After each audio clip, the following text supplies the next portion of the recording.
കേരളത്തിലും വോട്ടർ പട്ടിക പരിഷ്കരണം വരികയാണ്. കേന്ദ്ര തെരഞ്ഞെടുപ്പ് കമ്മീഷന്റെ അനുമതി വന്നാലുടൻ അന്തിമ പ്രഖ്യാപനം ഉണ്ടാകും. SIR നടപ്പാക്കും മുമ്പ് സംസ്ഥാന തെരഞ്ഞെടുപ്പ് കമ്മീഷൻ രാഷ്ട്രീയ കക്ഷികളുടെ യോഗം വിളിക്കുമെന്നറിയുന്നു. മനീഷ് മഹിബാൽ ഈ വാർത്തയുടെ അപ്ഡേറ്റുമായി ചേരുകയാണ്. തിരുവനന്തപുരത്ത് നിന്ന് മനീഷ്, പറയൂ വിശദാംശങ്ങൾ. നേരത്തെ തന്നെ കേരളത്തിൽ തീവ്ര വോട്ടർ പട്ടിക പരിഷ്കരണം ഒക്ടോബറിൽ കൊണ്ടുവരുമെന്നുള്ള സൂചന അതായത് രാജ്യത്തെ മിക്ക സംസ്ഥാനങ്ങളിൽ കൊണ്ടുവരുമെന്ന സൂചന നേരത്തെ തന്നെ കേന്ദ്ര തെരഞ്ഞെടുപ്പ് കമ്മീഷൻ നൽകിയിരുന്നു.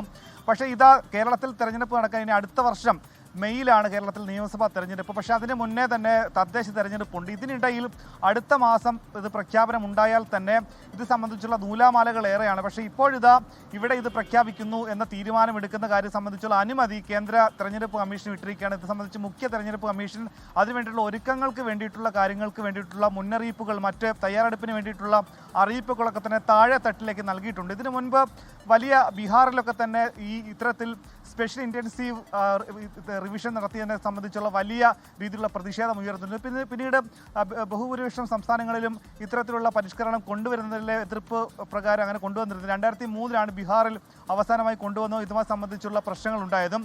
അപ്പോഴും ഇവിടെയുള്ള വിഷയം ഇത് സംബന്ധിച്ച് 6 മാസം, ഇത് അടുത്ത മാസം പ്രഖ്യാപിച്ചാൽ കൂടി 6 മാസം ഇതിനുള്ള മറ്റ് നടപടിക്രമങ്ങൾക്ക് കൂടി വേണം. കാരണം ആദ്യം കരട് പട്ടിക പ്രസിദ്ധീകരിക്കണം. കരട് പട്ടിക പ്രസിദ്ധീകരിച്ചാൽ അതിൽ നിന്നുണ്ടാകുന്ന പരാതികൾ, മറ്റ് കോടതി വ്യവഹാരങ്ങൾക്ക് വേണ്ടിയിട്ട് അത് അപ്പീൽ പോകാനുള്ള സാവകാശം നൽകാൻ വീണ്ടും 1 മാസം സമയം വേണം.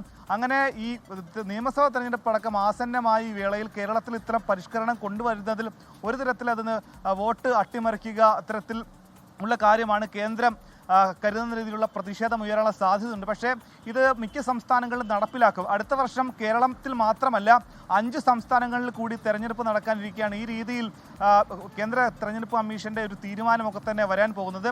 ഇത് സംബന്ധിച്ച് വരും ദിവസങ്ങളിൽ ഏത് വിധേനയായിരിക്കും നടപ്പിലാക്കുക. പ്രത്യേകിച്ചും ഈ വോട്ടർ പട്ടികയിൽ കൂടിയിട്ടുള്ള അനധികൃതമായി കൂടിയിട്ടുള്ള പൗരന്മാരെ ഒഴിവാക്കുന്ന പ്രക്രിയയാണെങ്കിൽ കൂടി ഇതിൽ കൂട്ടത്തോടെ ചില പൗരന്മാരെ മാത്രം മാറ്റി നിർത്തുന്ന ഏകപക്ഷീയമായ ചില തീരുമാനങ്ങൾ എടുത്ത സംഭവങ്ങൾ ഉണ്ടായിട്ടുണ്ടെങ്കിലും അത് വിവാദമായിട്ടുണ്ട്. അതൊക്കെ തന്നെ പരിശോധിച്ചുകൊണ്ട് എങ്ങനെയായിരിക്കും തീവ്രമായി തന്നെ ഈ വോട്ടർ പട്ടിക പരിശോധിച്ച് അതിൽ ആധാർ കാർഡ് അടക്കമുള്ള കാര്യങ്ങളാണ് പരിശോധനയ്ക്ക് വിധേയമാക്കേണ്ടതെന്നുള്ള സുപ്രീം കോടതിയുടെ തീരുമാനമുണ്ട്. നിലവിൽ പോലും ഇത്തരത്തിൽ ഈ തീവ്ര വോട്ടർ പട്ടിക പരിഷ്കരണവുമായി ബന്ധപ്പെട്ട വിഷയം സുപ്രീം കോടതിയുടെ മുൻപിലും അത് കേസായി നിലവിൽ പരിഗണിക്കപ്പെടുന്നുണ്ട്. അങ്ങനെ ഒരു സാഹചര്യത്തിൽ കേരളത്തിൽ നടപ്പിലാക്കുമ്പോൾ എല്ലാ രാഷ്ട്രീയ പാർട്ടികളെയും കൂടി ചേർത്തുകൊണ്ട് ഒരു യോഗം വിളിച്ചിട്ട് വേണമെന്നുള്ള കാര്യം ആദ്യം തന്നെ ഉണ്ട്. അങ്ങനെയെങ്കിൽ അത്തരത്തിൽ രാഷ്ട്രീയ പാർട്ടികളുടെ ഒരു യോഗത്തിൽ എന്തെങ്കിലും തരത്തിലുള്ള വിമർശനങ്ങളോ അല്ലെങ്കിൽ എതിർപ്പുകളോ ഉണ്ടായാൽ അതിനെ എങ്ങനെ മറികടക്കാൻ സാധിക്കുമെന്നുള്ള കാര്യങ്ങൾ അടക്കം പരിശോധിച്ചുകൊണ്ടായിരിക്കും ഇത് സംബന്ധിച്ച ഒരു പ്രഖ്യാപനവും വിജ്ഞാപനവും അടക്കം ഇറക്കുക.